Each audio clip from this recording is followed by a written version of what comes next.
Hi, if you like the video, please remember to subscribe.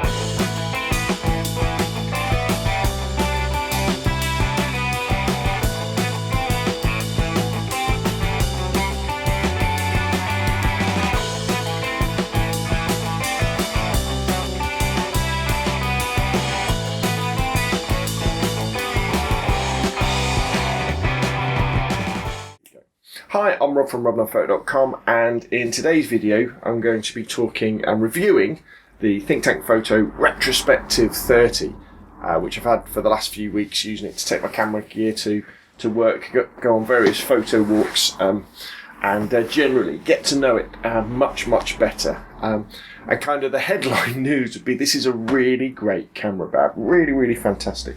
But what I want to do in this video is really obviously talk about the Retrospective 30 from Think Tank Photo, talk about some other camera bags as well, to kind of compare them with the Retrospective 30. We're going to have a really good look inside the bag at all the different compartments and bits and places where you can put your gear. They'll kind of have a bit of a conclusion at the end. Now, at the beginning of the video, what you've seen is kind of an idea of what you could get into a Retrospective 30. Now, the Retrospective 30 is a bit like the TARDIS. You know, it's quite small on the outside, but you can fit an awful lot into it. But that means you've got to treat it with an awful lot of respect, because it's very possible to overload this camera, especially if you're like me, where my main mode of photography, if you like, is where I'll be wandering around with my camera, just taking pictures of things that catch my eye. And for that, you know, I don't want a heavy camera bag or a camera bag that's full of lots of heavy gear that I'm not going to be using that day, because it just slows you down, it makes you tired, it makes you hot and sweaty, you don't stay out for longer. So this is a bag that you've got to treat with real respect, because although you can use it to transfer almost all your camera gear from one place to the other for a photo shoot, if you're going to be on your feet all day with the bag over your shoulder, make sure you don't overload it. Okay, so you can probably tell by now that, you know, I really like the Think Tank Photo. And if you've been watching my YouTube video stream, you'll see that I've done 3 field tests now. And I've done another video that kind of shows you what you can fit into the bag, kind of another version of the video that you saw at the front of this particular one. But I kind of want to talk about the evolution of camera bags.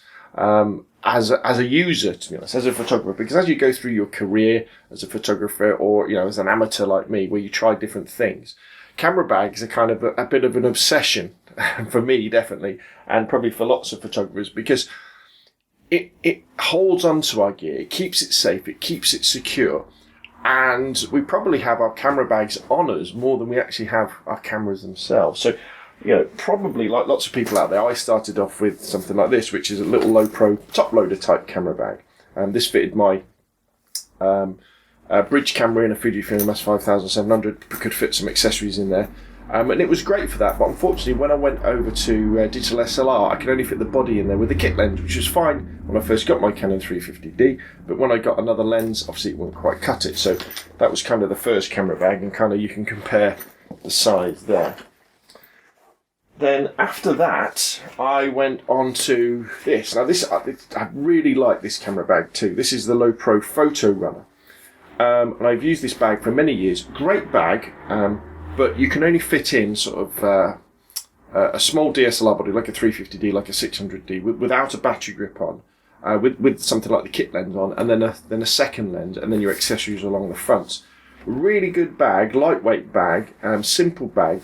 You can't overload this bag, you know, because you simply can't put the gear into it. Unfortunately, though, you reach a point where, you know, maybe you want to take flashes along on photo shoots or photo walks. Maybe you want to take the other lens. Maybe you want to take your macro accessories, all that other stuff. And unfortunately, the Photo Runner just wouldn't cut it. And so, you know, that one had to go. Now, other bags I've also got, which to be honest I don't really use that much as photo bags going out, but for size comparison, this is a really popular bag amongst photographers. This is the Lowepro 400 AW. Really big rucksack bag. You can fit loads of stuff in this. I got this one a few years ago. But to be honest, because I go out on photo walks and I'm wandering around, I need to access my camera gear really quickly and change lenses and things like that. And although this is a great bag, rucksacks don't really do it for me in that way. I want a bag here so I can get my camera out and start shooting. So great bag, but you can kind of compare the size. You can actually fit into the Retrospective 30 basically what you can fit into this big rucksack as well. And then kind of another bag that I've got, this is kind of a medium style camera bag. This is a mini Trekker AW, which you can fit, can't quite fit quite as much into it, but I don't really use it again because I need to access my stuff. Now the other kind of evolution that happened with me with camera bags and why I wanted something like the Retrospective 30 was the fact that these all look like camera bags, don't they? You know, if you're wandering around the streets of London or LA or somewhere or Paris and you've got one of these on you, people know you're carrying a camera with you. They know that you've got a few $100s, a few $1,000s maybe of camera kit in you. And, you know, in the modern world, you do have to think like that. And so what I wanted was not only a bigger camera bag than the Photo Run, not only a shoulder bag that I could carry like this over my shoulder, so I've got quick access to my camera gear, but something that didn't look like a camera bag.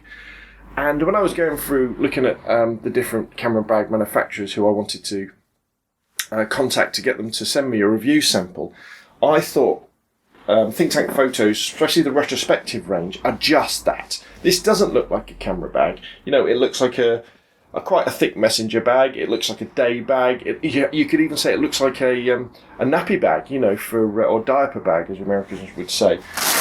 You know, it just looks like a bag that not necessarily would have camera gear in it, and that really appeals to me. The feel of the cotton as well is really, really nice. So what I did was I contacted Think Tank Photo and said, look, my name's Rob from RobNoPhoto.com. I do lots of videos for YouTube. My listeners and watchers would definitely appreciate, you know, looking at something like this. Could you send me a bag? And they were fantastic. They got back to me straight away and said, sure, just have a look on the website, see what you fancy, and then we'll send you one. And I went on the Think Tank Photo website, and I was looking through, and I was looking at a smaller bag, but one of their representatives popped up in a little chat window, and he said, you know, okay, what gear do you want to carry? And I said, well, you know, camera, spare lens, spare flashes. And immediately he pointed me towards the Retrospective 30 and said, get that one, because you'll be able to fit all that stuff in and a little bit more, but don't go smaller because you won't be able to fit anything in. So that was really great customer service.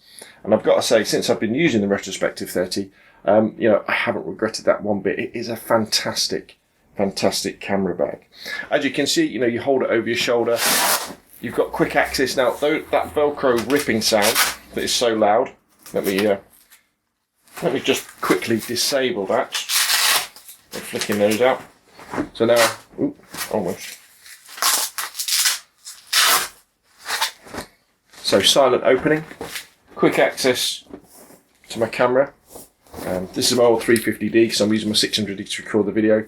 You know, I can take a shot. I could have my camera on me if I wanted to. I could throw the bag over the shoulder, but I can get it away and hide it away, and then carry on shooting. Absolutely fantastic. So that's kind of a bit of introduction to the evolution of the camera bag and why you might want to think about something like the Retrospective 30. But what we're going to do next is let's have a closer look inside the camera bag, and you can see all the nooks and crannies and places where you can store your kit safely, securely, and where you can get at it really easily too.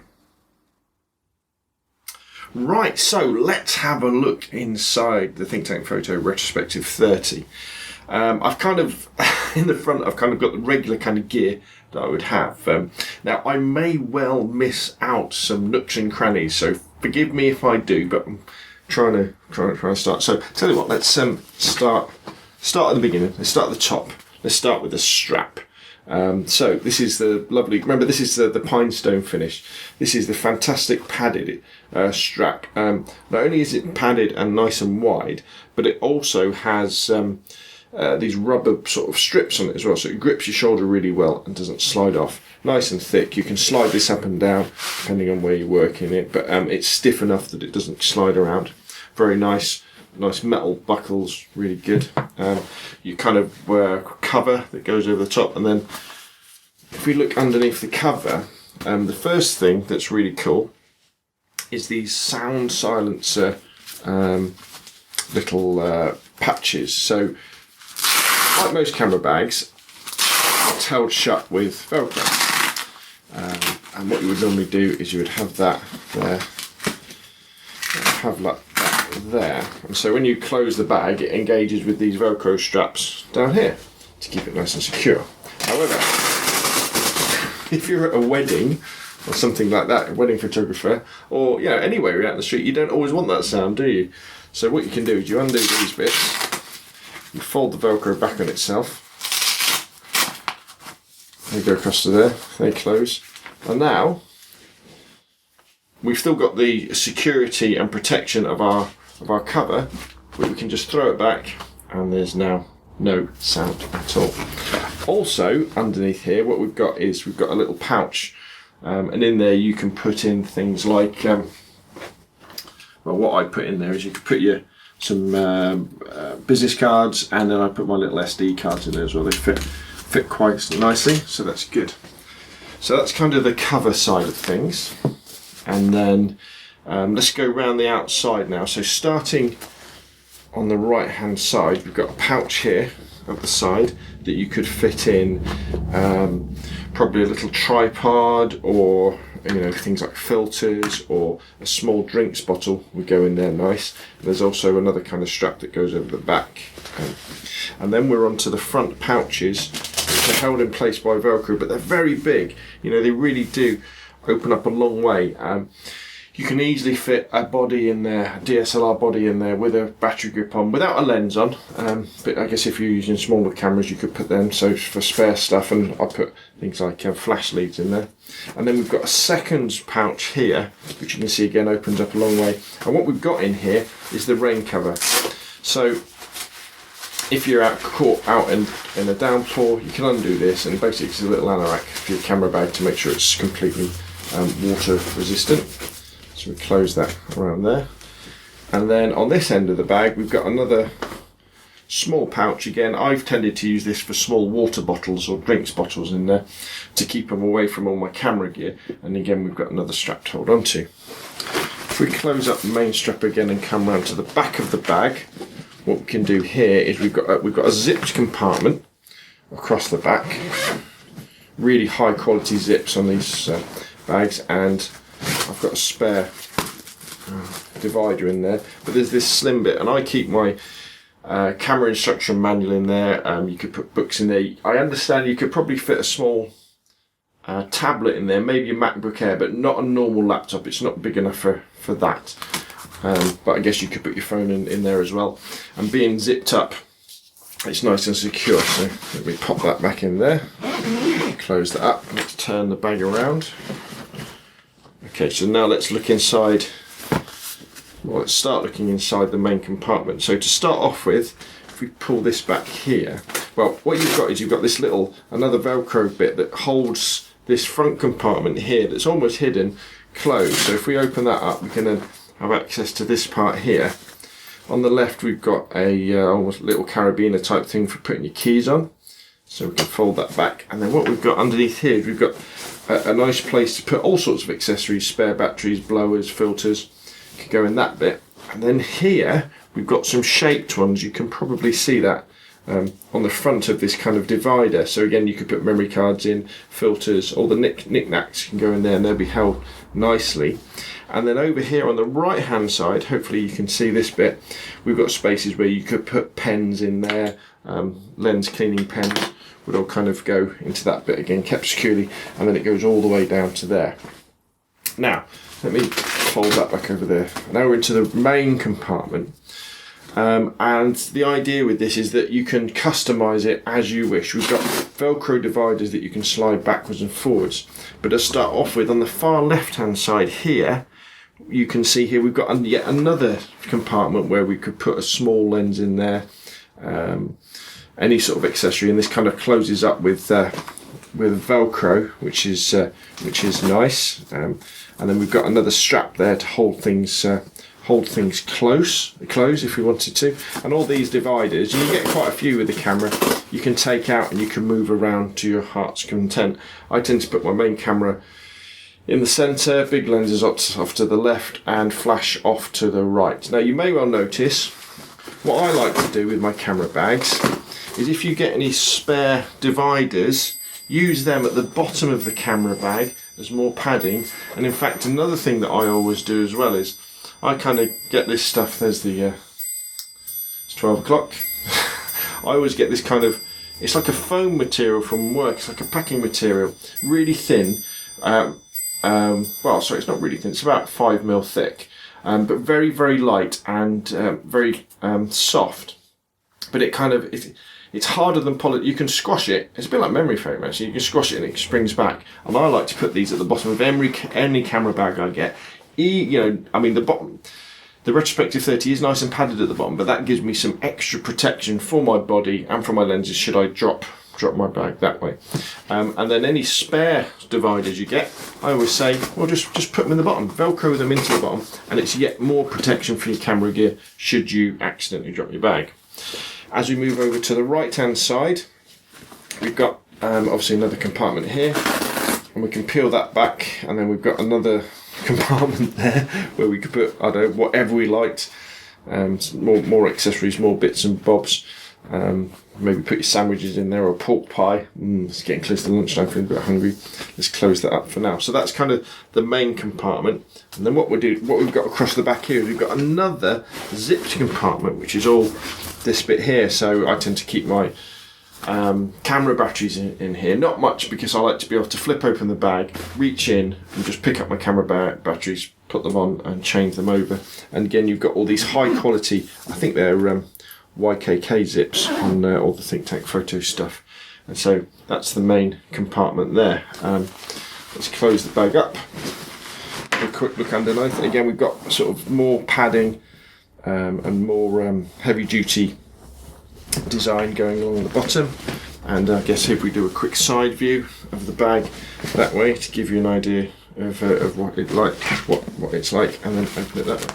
So as you can see, an incredibly versatile bag. At first, when you see something like a messenger bag, you may well question how customizable it is inside to fit your particular camera setup or camera gear. But as you can see, you know, with all these different compartments, sections, movable sections with the Velcro, you can make it suitable for any setup you want, whether you're just going out for a day with a few bits, or if you're taking an awful lot of camera gear to a photo shoot, maybe you're going on holiday, you know, maybe you're using it, you're going out for a picnic, so you've got some of your camera stuff in here, you've got your drinks on the sides, maybe you've got your sandwiches in too, maybe your sandwiches are in the outside backs, whichever way you do it. The Think Tank Photo Retrospective 30 is incredibly versatile and very impressive indeed.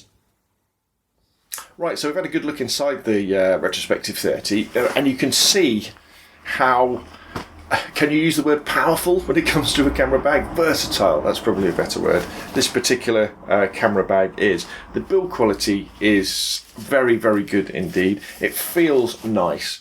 I've been out on a few photo walks where I've had the camera bag on my shoulder for several hours, and this fantastic big plush shoulder pad you see here makes you think you really haven't got it. And I tend to have it on bandolier style, and I even have it on kind of bandolier style on my other shoulder with my Black Rapid RS7 strap on this way, so I can shoot that way. But the fact that you can get at your camera gear so quickly and so easily does also make me really consider not using a shoulder strap on an RS7, and maybe going for like one of those grips that just goes around your hand that way. I'm not quite sure about that, because I'm always paranoid about dropping my camera. And I always think if your camera's on a strap around your neck, you're never going to drop it, are you? It's never going to work that way. But I have been very, very impressed with the Retrospective 30, and I think if you fall into that category of someone who wants a bigger camera bag than something like the Photo Runner, because you want to carry more kit on your photo walks, you want to carry flashes, macro equipment, that sort of stuff, triggers, and you also are on a bit of a budget. Now I know these aren't cheap bags, but you know what you've got to think of. Not only can you use this camera bag as you're walking around on doing photo walks, taking pictures of things that catch your eye. You know, where you've got the bag on your shoulder all day, say you're on holiday or something like that, because you can fit sandwiches in it, you can fit drinks in it, you can fit all sorts of stuff in there as well. Not only can you just load it up with what you need for a particular photo walk, it's also got enough bulk and size inside for you to carry an awful lot of gear. So if you're going to a photo shoot, you know, at a studio where you're physically transporting your kit, but you don't want to use a rucksack and you don't want to use a wheel bag because you want something that you can take on and off quickly and doesn't look like it's full of thousands of pounds worth of camera gear, then this is the bag for you too. I love the fact that it can do that. It can be it can just hold a bare minimum amount of kit, and because of the way that it's constructed, it kind of almost folds away in on itself, but then you can bulk it up with lots and lots of gear when you need to do that.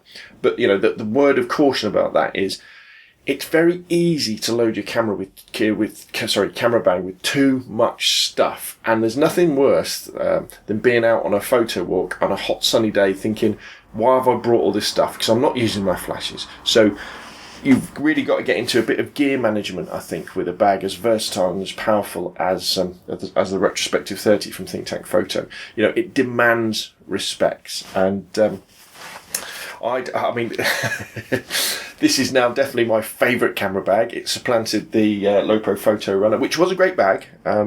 But this one, I love the fact that I can have my camera gear in it. It doesn't look like a camera bag. It can carry loads and loads of stuff. It's incredibly comfortable to wear and walk around with all day. And I love the way it feels. I love the way it smells when it came out of the bag when it was new. And I'm looking forward to using it for years to come. So thanks to Think Tank Photo for sending me the Retrospective 30. Much appreciated. Great company, great products. Definitely worth every penny of these particular bags. And I don't really like to talk about things that can improve your photography. You know, a piece of kit that can improve your photography. But I think a really nice camera bag that is comfortable, can carry what you need, and allows you to stay out longer because you're not being dragged down, does improve your photography, because we know that photography, a big portion of photography is what I call photographer's luck. And what that means is taking lots of photographs. And so if you're physically out for longer, taking lots of photographs of different subjects in different places, chances are you're going to end up with more keepers. And a nice comfy camera bag that can carry your kit, maybe that extra macro lens or something, or that flash as well, means that you may well get those extra special photos, where if you were using a bag that wasn't very comfortable, or you couldn't be bothered to take it off and change a lens because of the way it worked, then that might be another choice. Another thing I actually want to add before we end is, you know, the fact that you do have things like the silent opening. For wedding photographers or videographers, how cool is that? You can just pop it open and go. There's the phone ringing. That's a good time for me to finish. My name's Rob from robnunphoto.com. Comments in the bottom, like the video, email me scalespeed@gmail.com, and I'll speak to you again soon.